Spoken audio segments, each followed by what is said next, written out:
Storytime with Herbal Roots zine. I'm Kristine Brown, and today I'm going to read to you a story that I wrote for Herbal Roots zine from issue number 7, Cavorting with Calendula. Calendula is such a sunny flower. Often referred to as Pot Marigold, the flower heads range in color from light to deep orange and yellow. Calendula was International Herb Society's Herb of the Year in 2008 and is considered to be medicinal, culinary, and decorative. Traditionally, the bright orange flowers were added to milk when making cheese to help color the cheese, such as cheddar cheese. We utilize the flower heads for medicine. Calendula loves our skin and is great for all things related, such as varicose veins, wounds, cuts, scrapes, sunburns and other burns, and bruises, insect stings and bites, chickenpox rashes, diaper rash, and so on. She's often added to skincare products because of her skin healing abilities. Calendula is also antifungal and can be helpful for ringworm and candida. Sluggish lymph and leaky gut can both benefit from calendula as well. Calendula is often combined with other herbs for healing the digestive tract. So that's just a small glimpse of calendula's healing powers. Today's story is Calendula, Bright Healer.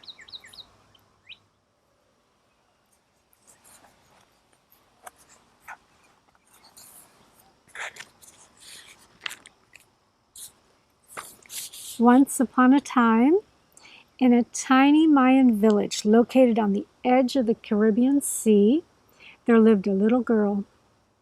This little girl led a simple life, but was very bright and joyful. Every morning when she rose, the sun seemed to rise with her.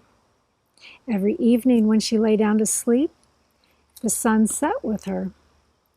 Even her hair was an unusual, bright golden color. Calendula was a very happy child and sang through her day. As the years went on, Calendula spent her time helping her mother prepare meals, singing to the food she was cooking. Whenever she touched the food, it seemed to brighten in appearance. One day, a good friend of Calendula's fell ill. Every morning, Calendula appeared at her side, gently caressing her hands and singing to her, hoping to soothe her friend's pain and fears. While Calendula was there, her friend seemed to get better. In the evening when she went home, her friend fell back into her illness. Calendula could not bear to see her friend relapse, so she decided to spend the night with her. The next day, her friend was completely healed. As the years passed, Calendula grew older and continued to help heal friends and villagers. She fell in love with a wise and wonderful man, and they married. Calendula loved children and hoped to have many of her own. Unfortunately, children never became a part of Calendula and Ix's life. Instead, Calendula immersed herself into her healing work, seemingly healing the villagers with her touch and song. Eventually, Calendula grew old and, as elders do, passed on from her life on earth. She was buried in a grave at the edge of town, loved and mourned by the entire village. Many came and wept on her grave, sad that their healer was gone. A single flower burst from her grave overnight. In the morning, the flower opened to the sun and followed his path. In the evening, the flower closed up as the sun set in the western sky. Several more flower heads burst from the plant, all blooming at sunrise and closing at sunset. They were brilliant and cheerful, bright orange and yellow. The flowers set seed heads and burst forth. The seeds scattered all over the ground, and many more plants sprang up from them.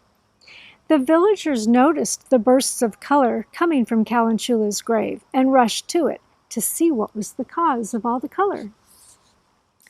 "Beautiful flowers!" they exclaimed.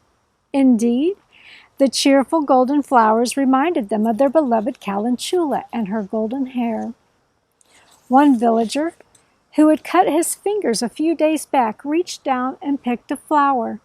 His finger, red and swollen, infected from lack of treatment, instantly felt soothed. "Calendula," he whispered, gazing in awe at his finger's miraculous recovery. The other villagers noticed the healing and picked some more flowers to take back to the village, joyful that they had discovered such a wonderful healing plant. In honor of the healer whose grave the plant grew on, they named the plant Calendula. Over time, the name changed to Calendula. It is said that if you were to go to Calendula's grave today, you would hear her singing to her plant children, joyful at last that she bore so many radiant children of her own. And today, we still use Calendula to heal our wounds and other skin ailments, feeling joy and beauty every time we do. I hope you enjoyed today's story.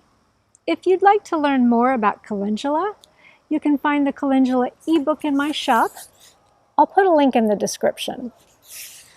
It's also a part of my year-long course, New to Herbs, which features 13 herbs over the course of a year. It's a fun way to learn about the medicinal uses of herbs. Thanks for visiting Herbal Roots Zine for Storytime, and I'll see you next time.